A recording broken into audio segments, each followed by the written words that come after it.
Hello, everybody, and welcome to From the Mezzanine, the Broadway podcast for the Broadway fans. Today, I am joined by the one and only JJ Niemann, the king of TikTok.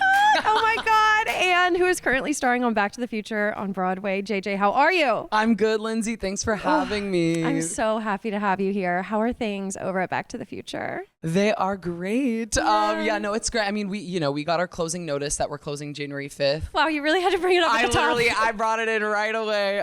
But don't let me cry with you. It's been such a good journey though. It's been at the time that we close, it'll have been 600 performances, which I don't think I've ever done that many shows of something. Even at Book of Mormon, because I was a swing, I don't think I ever did that many shows. So I feel very fulfilled with the experience, honestly.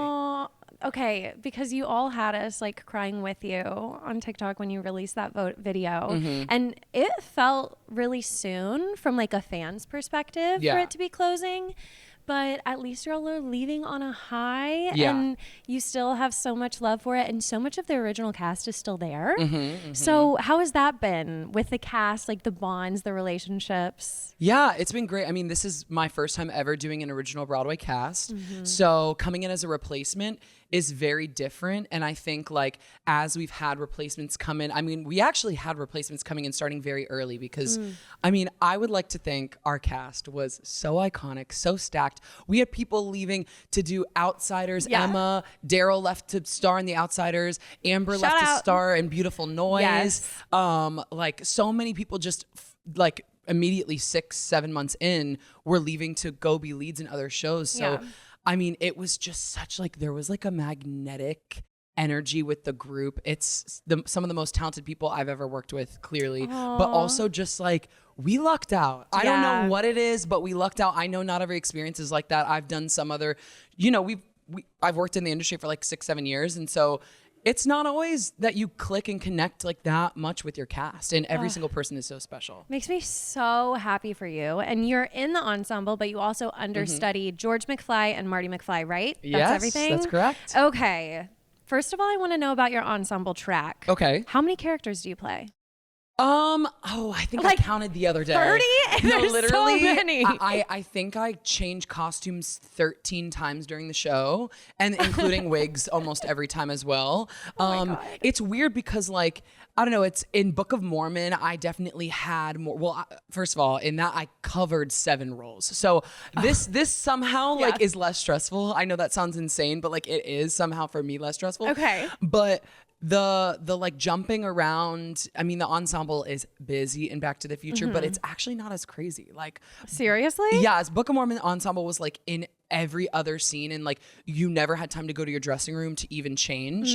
Ever. Valid. Yeah, so in this show, we do have a good amount of downtime. The women in the show, the female presenting performers in the show, definitely have it a little crazier. They have a lot more. They have 2 or 3 extra scenes and numbers, I think. Well, I totally loved seeing Back to the Future. It was my first time seeing it just 2 weeks ago. And I saw Casey Likes and Roger Bart. Yes. In the leads. They were improving. They were riffing. Yup. I feel it gets crazier near the end of a show, whenever a show is closing, because you just go balls to the wall. We don't care. Is that actually happening, or has it always been like that? That was my hypothesis. It's always been a little kooky, but I will say once the creative team isn't there watching every day and isn't checking in with the show every day, sometimes a little artistic liberties, and we'll have people, our creatives will come back and check in and do little, cleanups, brush ups, rehearsals. Also, when we put new people into the show, they're always checking in more around those times.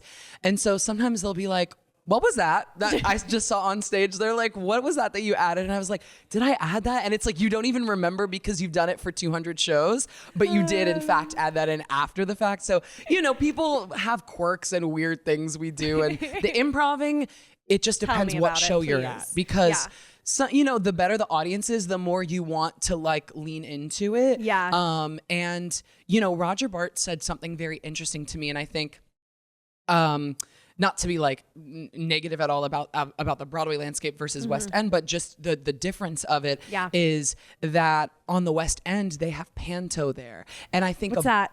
Panto is these big, larger than life like shows, and it's like kids grow up, families go to it, and it's all like he's right behind you, like the villain, and it's like audience interaction, and it's like with the panto dame, and it's like fairy tale-esque. And so because that's part of their culture and they grow up with that, it's like the audience knows to interact even more. I thought it was the opposite. That's what I thought too, because did you see the Nicole Scherzinger interview? Yeah, exactly. And I was like, wait a minute, that's the opposite of what Roger said, because Roger opened the show and did a year in West End, and he was like, actually the audiences there lean more into the camp and how silly Back to the Future is and are more interactive, and it actually makes our show better because it's silly. It's not to be taken seriously. Like we're doing time travel in a car. You know, it's like so fun. Yeah, it is so fun. So when I feel like the girls that get it. You know, absolutely. That's the truth. But honestly, I was saying like you can bring anybody to this show. Yes. No, that's so true. It's a very families. Yes, exactly. Lots of families I saw there. Oh my gosh, my little cousin would love it. Yeah. So you went on for Marty last night. Yes. Or matinee. Matinee. Yes. And it's giving matinee Marty. Yes. Matinee? Very often. What do you call him? Marty McNeil? Yes. There it is. Marty McNeil. Yeah. I love that. Yeah. You make it personal. Okay, so did you and Roger Bart do a little improv? He was out for the matinee. Usually we do the show together, but I will say we love to improv. And the thing that was so special about working with Roger is that like he is a comedic genius. Like he's been working in this industry for literally almost 40 years. And not to age him, okay, Roger, if you're watching, I'm so sorry, honey, Pookie. But he's taken me under his wing kind of, and there were so many times that like after I started getting my, feet in the sand or whatever the expression is going on as Marty the first few times, he would just like be like, hey, can I like run a few things by you? And he would just like, he helped me hear the music of comedy in the way that the show is written even more. And he was like, in some of these scenes, like it's better if we rush through certain things, or like he really helped me understand some of the beats and how to land them even more. And I feel like after a couple times of like doing Marty, like I really just am like, wow, I understand and can hear the musicality of comedy in a way I never have before. It's really cool.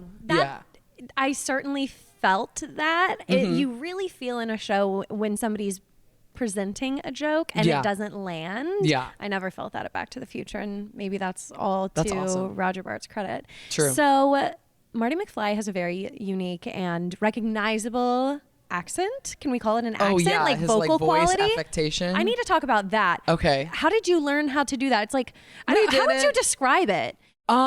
It's getting kind of like, it's very vocal fry. It's kind of raspy. Yeah. And yeah, it's just like something that's one of those things that they actually don't really direct you to do, because they don't want you to do an impersonation, Yeah. It's kind of up to you to kind of. Yeah, that's why I call it an accent, because it's almost like, it's just like Michael J. Fox's intonation or something. Yeah, for sure. So they didn't teach you that? You just surely didn't. But it was just from like watching the movie and just, absorbing it. Can you do a little? Yeah, like let me think of a line from the show. Because I didn't get to see you as Marty. I know. I wish I did. I actually made a video. I haven't posted it yet, but I made a video of the George McFly and Marty McFly voices that I put on, and like preparing that. Please. Marty is I need to think of a line from the show, like it's a time machine? A time machine? Whoa, wait a minute, Doc. Are you telling me that you built a time machine out of a DeLorean? It's very similar to how I talk in raspiness, but like. That was so cool. Thank you. Actually, that was pretty good. I'm not going to lie. That was you took us there. Okay, go on. Sometimes JJ comes out though, sometimes my voice comes out and I'm not, JJ's supposed to come out. Yeah. Okay, cool. So then George is very different. George, I genuinely like. Because he's the dad. He's dorky. Yes, very dorky. And he. I feel like I've said this before, but I think it kind of gives a little bit Jennifer Coolidge in the way that like Crispin Glover did it, and also Hugh Coles, who originated the role on Broadway and in the West End, truly just, oh my gosh, he studied it. He was method, by the way, like backstage, like he was in character. If you saw him, he was method? No. No. I'm so not method at all. I will say it does feel good to walk around a little bit and talk as the character, like in your dressing room or whatever, or in the wing before you go on. Why not? Like that's only going to help you. Yeah. I find that for George, I'd never do that for Marty, because I feel like I am kind of Marty. Like it just feels very natural to me. Yeah. George he's like so awkward. It's the physical stuff that's actually the hardest part. Do you have fun with that though? Oh my God, I have so much fun. And that's something that I didn't audition for. Like, fun fact is that I auditioned for Marty from the get-go. Like, I was going in to audition for the role proper on Broadway, went through all the rounds of callbacks, and they were like, can we actually bring you in for covering? And I said, sure. And so that's what happened there. And then once we were in rehearsals, this was like mid-week 1, they were like, hey, do you want to cover George McFly too? I said, huh? Yeah. I did not see that for myself personally. It feels out of left field. And I don't see how the dad could also be covered by the child. Right. But it makes sense because you do go back in time. You oh do. My God, spoiler alert. Did you know in Back to the Future they go back in time? So it does make sense. Because they're the same age. Technically, most of the show he's 17. Yeah. Not 47, but like 47 is crazy, you know? So when they came to you and said, will you cover George? Yes. That was, fully. I was like, sure, but like, I didn't think I could do that. But the director was like, no, I think JJ can do it. And I said, sure. I didn't present anything in those auditions that was giving George McFly. So then once I started rehearsing it, I was like, wait, I'm like kind of funny. I was like, wait, I kind of like this. And also the groundwork was laid. Like, something that is beautiful about covering sometimes is like, you don't got to reinvent the wheel, you know, like the groundwork is laid and the beats are laid, and it's like, just nail it. Like it's okay to have a form of imitation, because what we're doing in Back to the Future is imitating and replicating a lot of the movie anyway. Right. It's not a bad thing. So as long as you're being truthful and honest as an actor, like, that's the truly most important thing in getting the heart of the characters. So, oh my God, I loved it. The last 30 minutes, I was like blown out of the water. Yeah, it ends on a high, doesn't it? So good. Yeah. So you guys, you got to go see it before January 5th, correct? Yes, we have like 2 full months. Unless you want to go over to Germany, you can go and see it over there. But for real, I loved it. Absolutely loved. What are you going to miss most about this show? Oh, I'm going to miss seeing the people every day. That is definitely, that's hard. It's like your family, and like, it's just like built-in people. Like, we know the ins and outs of everyone's days. And this person is having a baby, and how's your kid? What was he for Halloween? And like, it's just like, there's a camaraderie in a theater, you know? It's the very normal feeling of like leaving a job, and like, you're like, I care about these people. Yeah. And you've spent so much time, whether it's rehearsal time, I'm just sure the bond is so strong. Do you know what comes next for you? Oh, no idea. Okay. You know what? Your guess is as good as mine. And if you're listening and you have a job for me, I'm open to that. I mean, obviously auditions come and go pretty quickly, and sometimes things happen in a heartbeat, and sometimes things, like, I had Back to the Future lined up 6 months ahead of time. So it just depends, you know? Fully. Yeah. Is there anything, I don't know if I can even ask this, that's catching your eye or that you know is coming? Or like maybe, do you want to originate? I would love to originate a role. That's truly, I mean, ultimately I love doing, and I've thankfully been able to continue doing this, is doing like stuff in development while I've been in Back to the Future and doing workshops and readings and stuff. Yes, you have. Yes. I've had my eye on some things for you. Yeah. I am excited. That's so fun. Yeah. And like, I'm guessing since this started on West End, you weren't in Back to the Future's workshops, right? Right. Okay. It was all like pretty much set. I mean, we changed a lot of stuff for Broadway, a lot of stuff, not that much stuff, but we did our own stuff in the rehearsal room. But cool. Okay, so let's play a game. Okay. A Back to the Future game. Oh my God.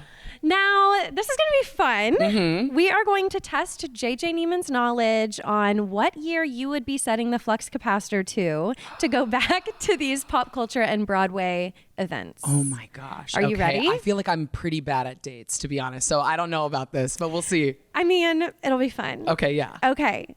What year would you set the flux capacitor to if you wanted to witness Idina Menzel winning the Tony Award for Best Actress? Oh my gosh. Okay, I'm going to say that was Rent. And was that like 1996? Actually, yes, but she didn't win the Tony for that. For Rent? Controversial. I know. So she won it for Wicked. Yeah. Okay, well then that would be 2004? Yes! Yay! You're so smart. Wow, big brain, big brain.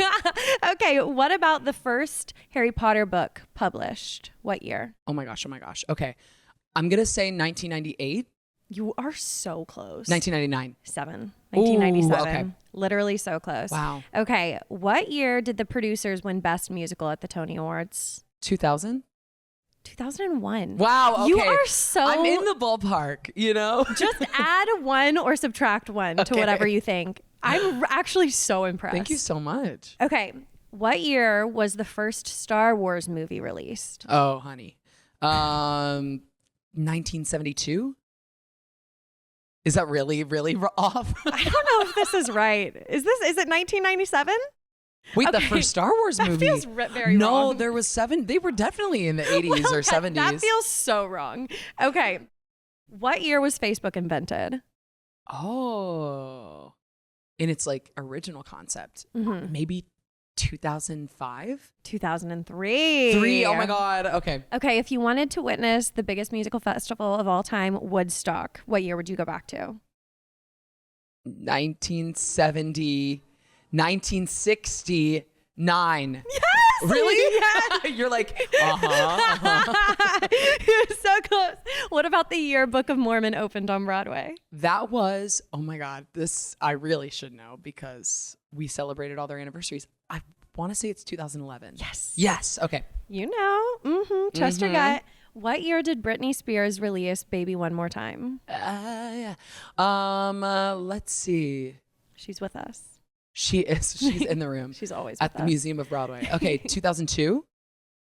1999. Whoa. Okay. Yeah. Close. Okay. Right. 90s. Yeah.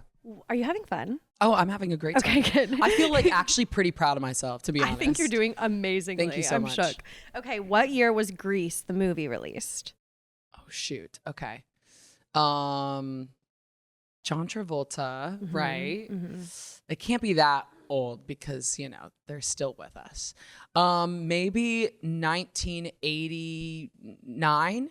1978. Oh, wow. It's your biggest loss yet. That is, yeah, big loss. What year did Lady Gaga wear the meat dress to the MTV Music Awards? Oh my gosh. I definitely don't know that. 2013. 2010. 2010. Okay. Okay, and lastly. Have I gotten one of these right? 2. You have gotten so close. I'm so close. If we're averaging batting average. It's not bad. You're good. Okay, lastly, what year did Hamilton open on Broadway? Okay. I'm pretty sure it was 2015. That is right. Yes. You slayed. Thank you so much. I want to talk to you about Book of Mormon. Okay. Because, oh my God, do I love that show. Okay. And you were a swing, correct? How did you come to be in that show? Like, that is a huge staple show of Broadway. Tell me everything. It is. And you know, it's so funny now that I'm like that, now that I look at it, people don't leave that show. Like that show's been running now for like 13 years. People love to stay there. Like so many people who I've worked with are still in that show, which is clear that like they really enjoy doing it. Cause you know, when you just do a show and you're like, wow, this is written very well. Like it's just like objectively a very well written, crafted musical. Yeah. So I was actually, that's one of those shows that, of course, thinking of me in JJ in college and whatnot, that's the show everyone's like, oh my God, you're going to be in Book of Mormon, da da da. Seriously? Yeah, everybody already called it? Yes, everyone was like, you're perfect for that. I was like, sure, never seen the show. Also, like, my family is religious, like, is Christian. Like, so I was like, I don't think my parents would be very happy if I made my debut in that show. You know, it's quite dork-satted, you know? Yeah. So, big time. I like told my mom, I'm like, I love this show. You will never see it.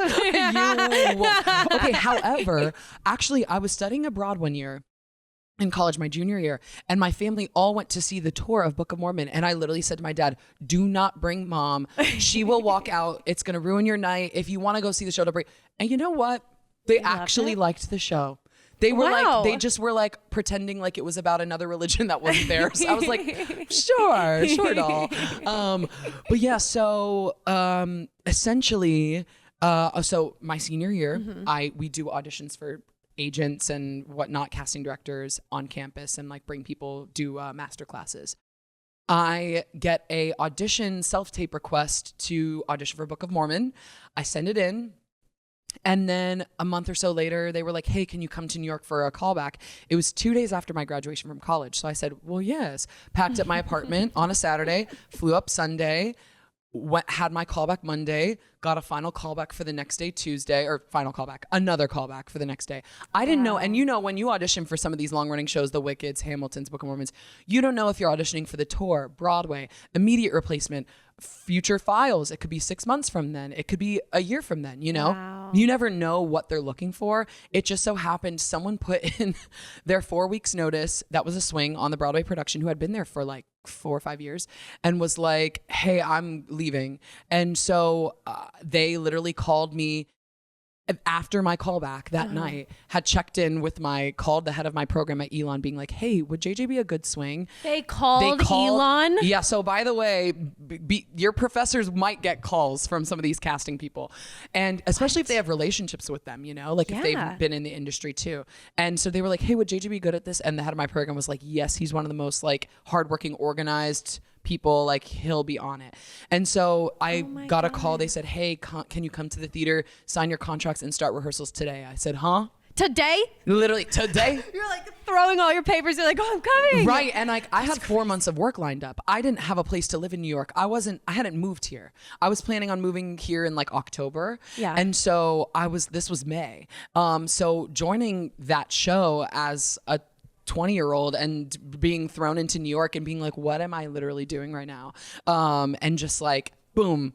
It was crazy. It was so wild. And also swinging 7 roles. I had never even understudied a role before. So I was like, will I be good at this? Let's find out on Broadway. How do you do everything? How do you do it? Like, that is insane. And that speaks to like how regimented you must be, especially in college when none of us really were. Like, you must have been on it, especially for your professor to be like, yes, put him in, coach. Well, and I literally was her assistant. Like, I was the girly responding to her emails for her. Wow. You know what I mean? Like I was a paid like work assistant. That's helpful. So you worked so closely. Yes. Oh my God. I'm so happy for 20-year-old JJ. That is amazing. It was crazy. Yeah, oh my God. So how was your first night on Broadway? Do you remember it? Oh, sobbed. And a lot of people showed up. I actually, fun fact, because classic, I made my debut a week earlier than I was supposed to in a different role than I was supposed to. Oh my God. So all of my, 20, 30 family friends that were coming, they all actually didn't come to my Broadway debut,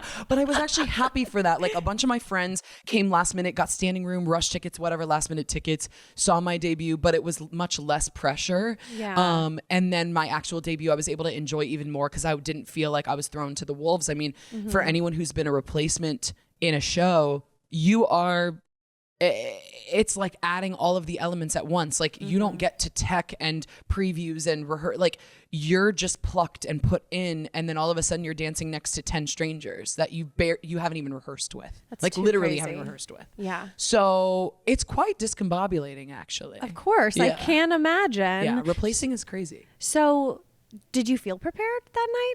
Were you anxious? Okay, good. I'm sure I was anxious, I did feel pretty prepared. I was like, I'm going to just do all my notes very color coded. I was very type A about it and very like organized and rigid, and every track had its own color, and I had all the formations written down. And our dance captain was awesome, but so different from how my debut for Back to the Future went, to be honest. Really? Yeah. Okay, we'll have to talk about that. So I'm curious, debut, Back to the Future, bringing the show to Broadway. How was that first night? Well, that was, electric. It was amazing. It was amazing. The audience and it was wild. Yeah. It was wild. Yeah. What do you have like a outstanding memory from that night? From that night, specifically our like gala opening, it was just so cool because they brought on like all of the like original actors from the movie on stage. Sweet. It was so cool. And like Steven Spielberg was there. It was just like, oh my God, what are we doing? That's insane. Wild. Who's been the coolest person to come and see the show? I don't know. The other day, Ginger Minj came. I get excited about like drag queens. Like I'm like Steven Spielberg. Okay, word. Has Ms. Cracker come? I don't think she's my favorite. Where is she? Where is she? I don't know. She should be here. She certainly should be. Come here. to Back to the Future, Miss Crocker. If you're watching, we love you.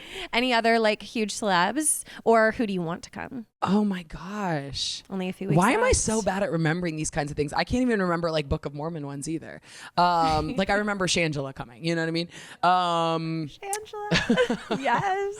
Yeah, I don't know. It would be cool. It's all about the drag queens with JJ. Yeah, literally. As it should be. Literally. That's amazing. I love that. Okay, incredible. Yeah. Let's do some listener questions, shall we? Well, should I say one more little anecdote? I would love one more little anecdote. So the debut of Back to the Future that was chaotic was when I was thrown on for Marty, because it was we were still in previews, and like very opposite of Book of Mormon, where like I was so prepared and I was like, okay, like I know, like, you know, I know what I'm doing. And even the early debut, I still knew a week out, you know. Wow. This one I found out 3 hours before. I hadn't rehearsed half of the show, like at all, period. No, it was crazy. And debuting a role, which you've seen the show, he doesn't leave the stage. Never. Like you don't even get a chance to go off stage to sip water most of the time, let alone look at a note or like check in on your script pages. So I said, while we were in rehearsals and tech, I said, the one thing I can control was that I can be word perfect. I can know this script and this score like the back of my hand. That's the one thing I can control. I can't control being in the rehearsal room for all of this direction. I can only do what I can do. Right. And our stage manager and dance captain were like, kept being like, we're going to make sure you're so prepared. Like, don't even worry about all that. Don't da-da-da-da. And I was like, baby, did we not see COVID? Like where they were flying in the 15th Alphaba from the second national tour who hadn't done it in 10 years to go do the role that night. Like, let's be ready. You know what I mean? So true. And so I just took that upon myself. I'm really proud of myself for doing that. And it was truly giving. Like cram session before, I had a list in my notebook of everything I wanted, every prop and set piece and thing I wanted to touch if I was thrown on before I went on. Cause I said, how does the Polaroid camera work? How does this prop work? Can I jump on and off this bench that I have to dance on? Can I jump on and off this table that I have to dance on? You know, it's like things like that I was just like, okay, for safety I have to like do this, and also so the show doesn't look crazy clunky. Right. So I'm really proud of myself for like setting myself up for success, and like I will definitely do that again if I'm in that position of covering a role, because you never know. And honestly, like, not to toot my own horn, but truly was a word perfect performance. Oh like, my God. Was the staging perfect?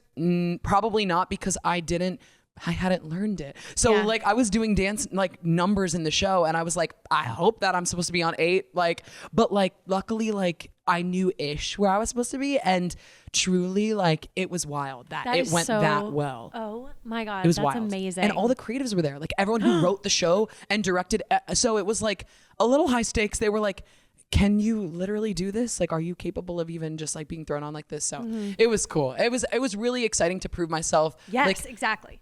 Like as like making my principal debut, not only proving to myself that I could like play a lead on Broadway and lead a show really well, but to be able to do it like in that circumstance, it actually kind of took all the pressure off. I was like, this is actually kind of ideal that I was able to quote unquote save the day and like do it that way. Oh, okay. Fully. That is so cool. Yeah. You reminded me of something that I just have to ask you because you're here and you can literally say no. Oh no. How does the car work? You know, and in every show, there's a question like this. In Book of Mormon, it's how does the vest reveal work? In this show, it's how does the flying car work? That was the coolest thing It's I've so witnessed. cool, right? It's plutonium. It's plutonium. It's really charged backstage with plutonium and the real really flux dangerous. capacitor. It's so dangerous. There's nuclear stuff at the Winter Garden. What if George it falls Clooney, good luck when you at your show there might be plutonium residue that just sneaks into your dressing room somehow. I don't know. Oh my God, you guys, it's the coolest moment ever. Yeah, it's I love really that. cool. And it's very cool to be any time I do anything in the car as Marty, it's so cool to just like do it, because for me, that's the easy stuff. You just get to sit there. It's so nice. That's the one time I don't have to do anything. And but that's the moment that everyone in the audience is like, yeah. And it's like, wow, you didn't care about the high C's I was hitting in that number. That's all right. You like the car though. That's cool. No, the car is so cool though. Is the last number your favorite when you get to go out there and just rock out? What is my favorite number? I love doing Power of Love, actually. So good. I think that one just like, I feel it in my voice. It's so ingrained. That was the audition song too. So it's just in my bones, you know? I love that song. It's so good. And I love doing Put Your Mind to It, the father-son song. Mind to it, yeah. right? Yeah. Because it's such a good arc in storytelling. And you're like actually like I don't know. It's very sweet. That one's probably actually my favorite. Yeah. Because you get to see the dad make his transition from dork into a man. Yes. Oh, so good. I love this show. So good. I'm going to miss this show. Yeah, me too. Me too. But you know what? I'm excited for the life that it has. They have the tour. They're going to do a UK tour. They have a UK production, Germany, Japan, cruise ships. Insane. And you know what? If they call me up at any time, be like, hey, do you want to be Marty or whatever? I'm like, yes. Like, I will be sat for that. You know? I will be sat too. Yeah. And I will be there. Okay. Before we get to the listener questions, let's talk about the TikTok of it all. When did you start posting on TikTok? That was a pandemic moment. Yes. I downloaded TikTok. I was doing a production of this show called Bliss, which love it. And hopefully, fingers crossed that it's still going to happen. But we debuted that at the Fifth Avenue Theater in Seattle while COVID was running rampant, starting in Seattle. Why, yes. And someone in our cast may or may not have gotten that, and we didn't know what it was. So we actually were able to do the whole run of our show, which was so nice. It was only like 3-4 weeks though. Cool. But that's when I downloaded TikTok, because I remember doing like a unicorn dance or whatever. Like, I didn't know what TikTok was. I was like, this is like for kids dancing. I was like, I don't know. But I did make 1 to 2, I shan't tell a lie, I made like 1 to 2 videos in costume of just like dancing. Yeah. But I was like, whatever, I don't know what this is. And then once the pandemic hit and I moved home to North Carolina and my family's home. Yeah.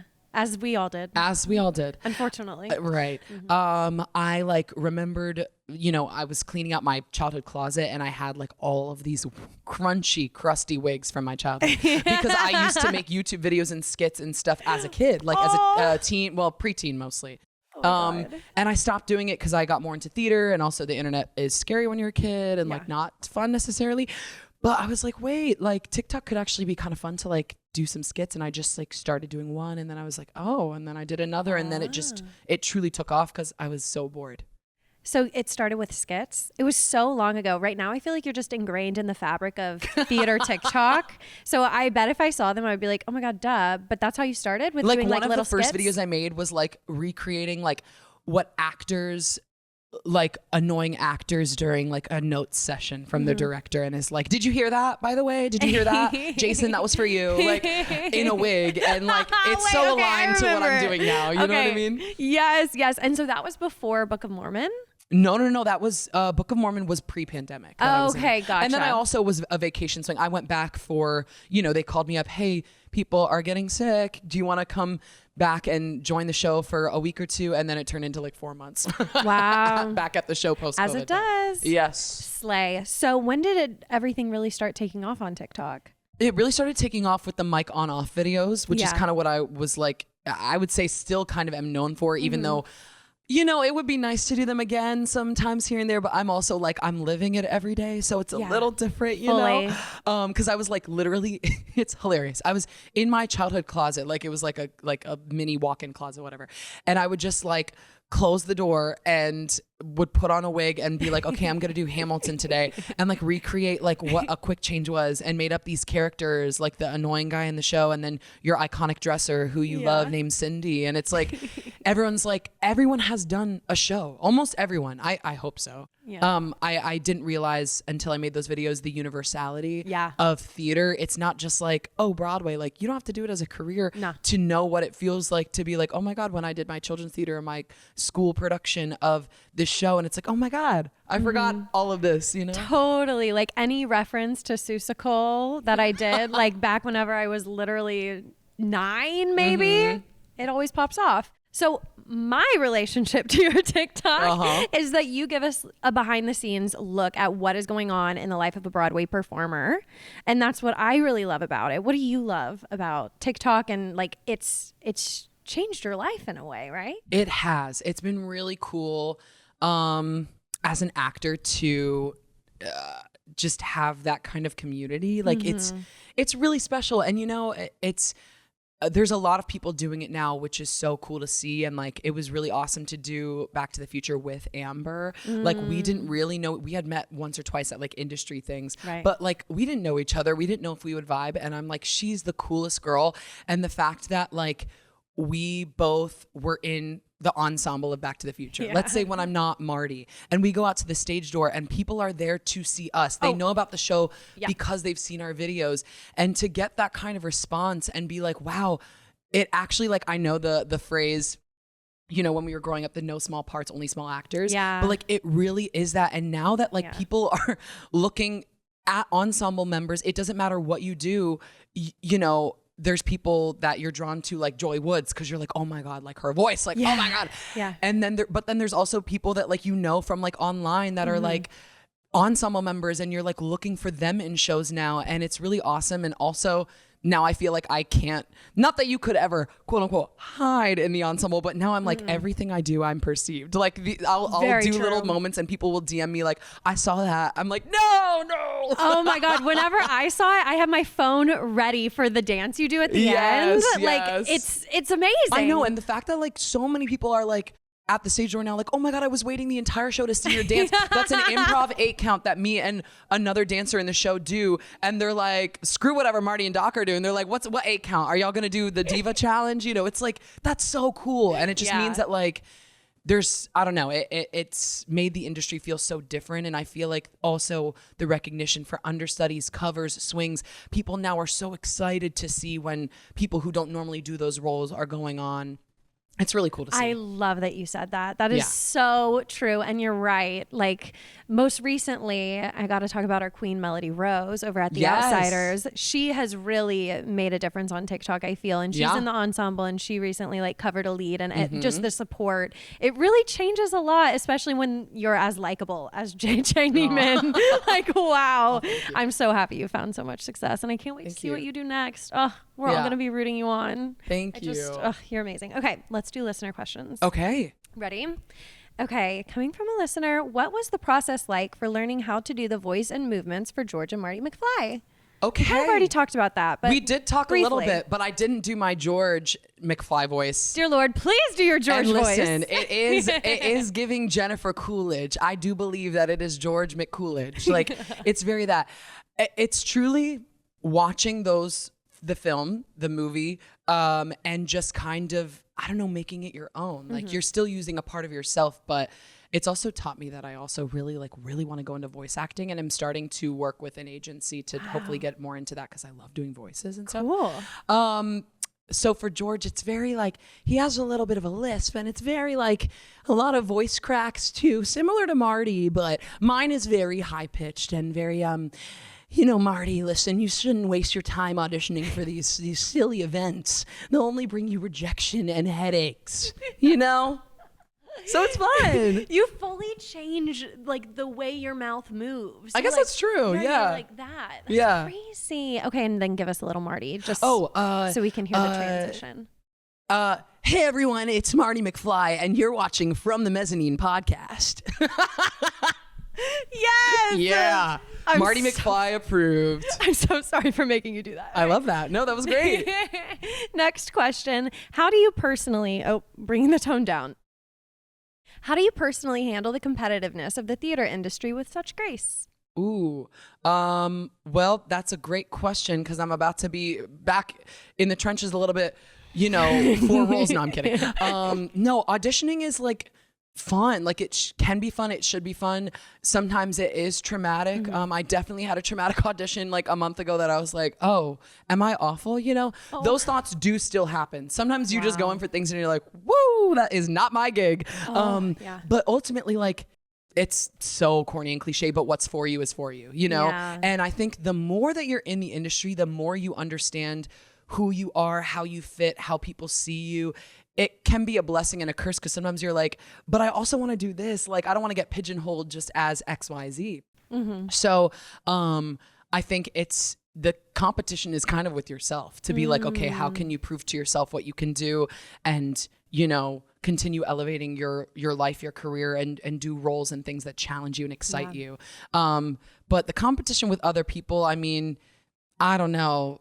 I don't see it. Yeah. I like, everyone is good at different things, and everyone has different skill sets, and everyone's journey and timing is different. Like there's some people who you're like, oh my God, their career just pops off, and you see it like as if it's overnight success. And it's like, no, that person has been grinding for 5-10 years, and you just didn't see it. So for every person that you see thriving, there's a million people that are in that growing process, and it just takes the right role, the right show sometimes to like. So true. That's a really good outlook too. Just focus on yourself, and the comparison game can probably get really hard. I can only imagine. It's the thief of joy. Yeah. Yes. That's very good advice. What is your favorite dance you've incorporated into the curtain call? Well, I think the first one that, so first of all, the 8 count started just us, literally we do it in the wing. We quick change into those like Marty costumes. Yeah. And then we literally have about 15 seconds to be like, okay, what are we doing tonight? No. Yes. And so it started that way of just being like, just like Brendan would teach a dance, or he'd be like, okay, you do one today. And it just was something that we just started loving and looking forward to every show. And then one day, Joseph Siwa herself came to see the show. It was actually on Pride weekend in New York. Yeah. I think she was invited as a special guest. That may be the most iconic guest we've had, because it was just so wild to have JoJo Siwa there. And she was like in the show, and the whole show, secretly, all of us were incorporating into dance numbers her like karma dance, and literally the entire cast. It was so crazy. Awesome. And she saw it all. She was like dying. So we did the karma dance as our and that was the first one that went like super that was the first one we posted, let alone went viral. Okay. And so I was like, oh wait, is this about to be a moment? Because then people started requesting things, and you're like, so, no, now I did something. Oh no, I created a monster. Yeah. No, it's great. I love it. Okay, you already answered this. How many quick changes? Didn't you say like 13? I think I changed costumes 13 times in the show. Yes. Crazy. And also 52 flights of stairs. Broadway is a stair stepper 5,000. So if you want to work on Broadway, get those glutes ready. It's wild. The stairs on Broadway. That's insane. Something not everyone knows. Next question. What show are you most looking forward to in this Broadway season? Ooh. Well, I just saw Sunset Boulevard, and that was, oh my God, incredible. Something I haven't seen. I'm really looking forward to maybe Happy Ending. Oh, because girl, it is so good. Is it so good? It is so good. Oh my God. I'm obsessed. I can't wait to see it. It just seems very inventive. And what was the other one that it just left my mind. We have Redwoods. We have Death Becomes Her. Death Becomes Her. Many. I want to see Death Becomes Her. I've heard that it's really hilarious. Yeah. Amazing. Oh, I haven't seen it yet, but I'm so excited. You got to let me know when you see Maybe Happy Ending. It's crazy. Yes. It's just so different. Like you said, it's very refreshing. Yeah. Unlike anything I've ever seen. Darren Criss in it, he's like robotic the whole entire time. Yes. He is. Oh. He's making moves. I love that. Yeah, I've heard he's amazing in it. And also one of my best friends, Hannah Kevitt, shout out, is in the show, and she's the standby. So I will be her first show. I will be sat. There you go. I don't care what, who, when, where. I will be there. Is she like understudying the lead woman? Oh, incredible! Yeah. That's so exciting. Okay, cool. Yeah, she was my dance partner in Back to the Future. Fun fact, and then left to do that show. What is the deal with this Back to the Future ensemble? Y'all are just popping off. Everyone's iconic. Yes. Nick Drake, shout out. Is May and Angelia on tour right now? Like everyone's just flying, spreading their wings. Yeah. That's awesome, as they should. Okay, let's finish it off with some Broadway rapid fire. Are you ready? I hope so. JJ Niemann, are you more of an Elphaba or Glinda? I've never considered that. I think Glinda. Yeah? I'm going to say Glinda. I see that for you.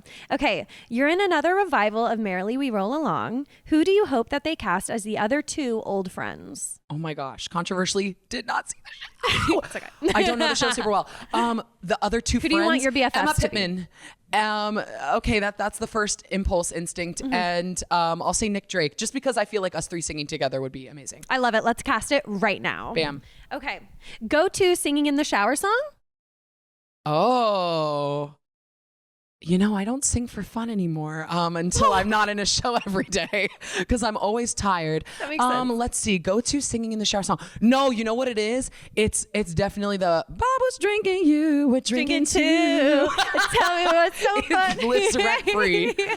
Clearly, I'm obsessed with Emma Pittman. I'm going to her birthday party tonight. Love you, Emma. Yes, love her. We all are obsessed. You're not alone. Okay, what is your biggest theater hot take?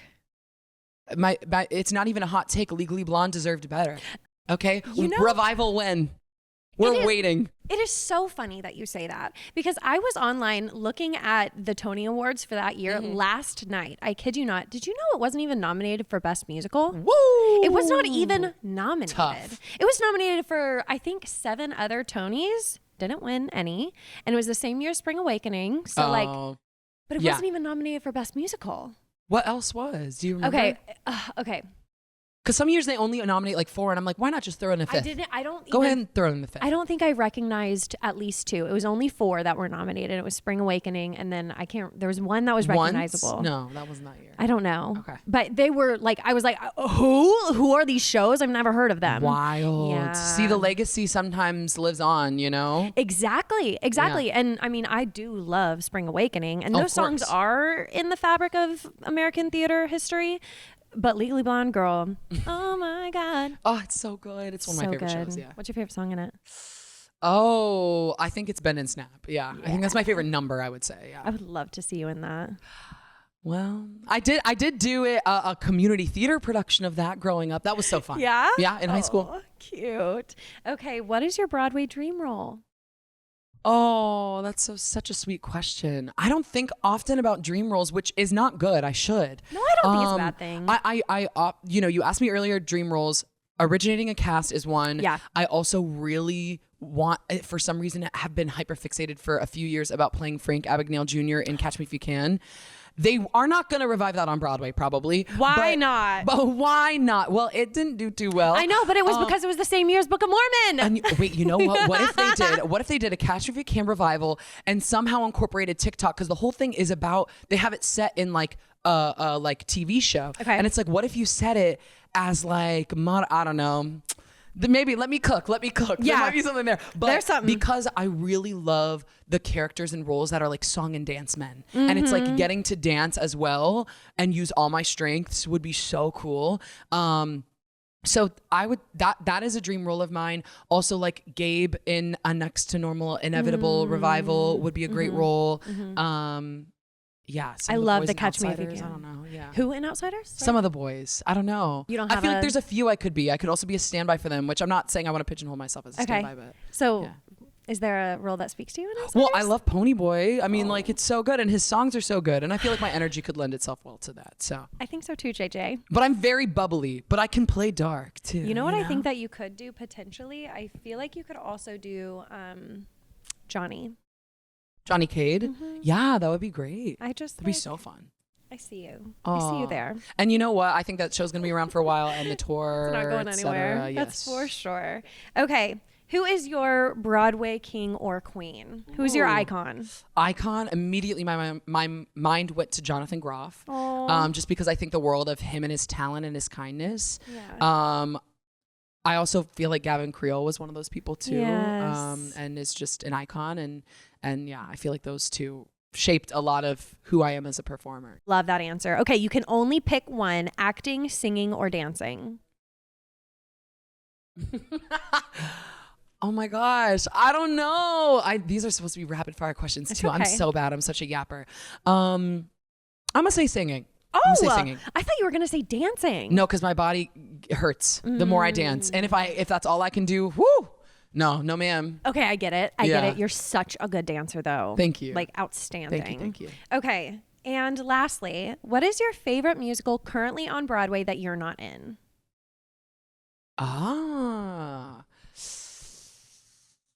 I mean, my favorite show that I've seen in recent time was Sunset Boulevard. There you have it, folks. Can you sing it?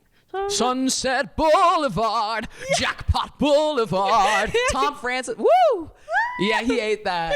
You ate that. Thank you. And you know what? That'll be a fun role too. One day, maybe. I don't know. Dear Lord, please put JJ in. Okay, that's incredible. JJ, thank you so much for coming on From the Mezzanine. Thank you. Tell everybody where they can find you. Well, yes. Well, you can find me at the Winter Garden Theater, 8 shows a week for the next 2 months at Back to the Future. After that, Lord knows, but hit me up. And then I'm on social media at JJ Niemann on TikTok, Instagram, and YouTube. Amazing. YouTube Shorts. Gotta have those YouTube Shorts. No, I actually kind of obsessed. Yeah. Okay. Thank you so much. Thank you, Lindsay. Okay. Bye. Bye.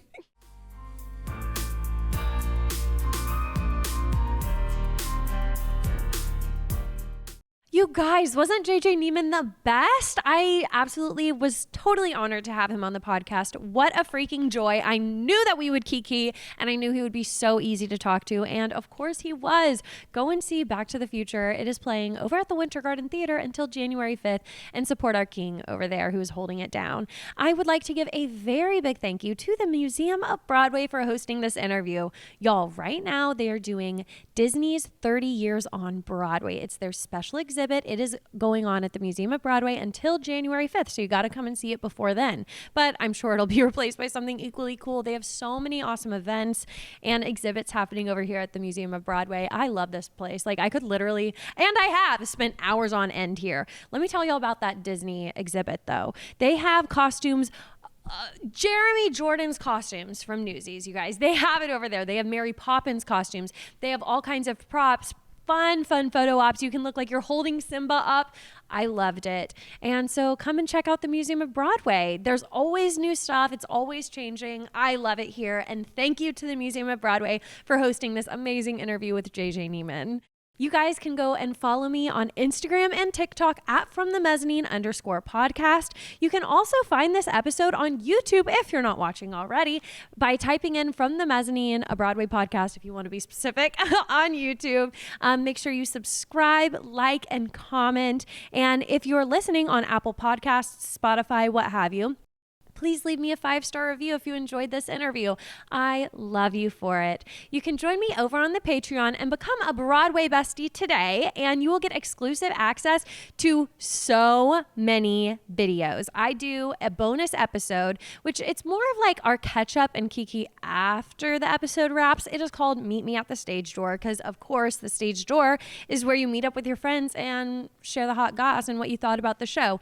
And let me just say, we get into it over there. We really do. And I'm just now remembering JJ said something on this podcast that we had to cut because he said that's only for the Patreon because the tea was piping. So I will have to ask him if we can put it on the Patreon. But I think we probably can. It was so funny. So yeah, go and become a Broadway bestie on Patreon. You can just go to patreon.com and type in From the Mezzanine and you'll find me. It's $5.99 a month.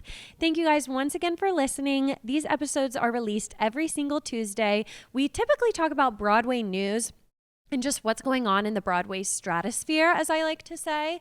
But we also like to sprinkle in some interviews here and there. Thank you for listening and watching, and I'll see you next Tuesday. Bye.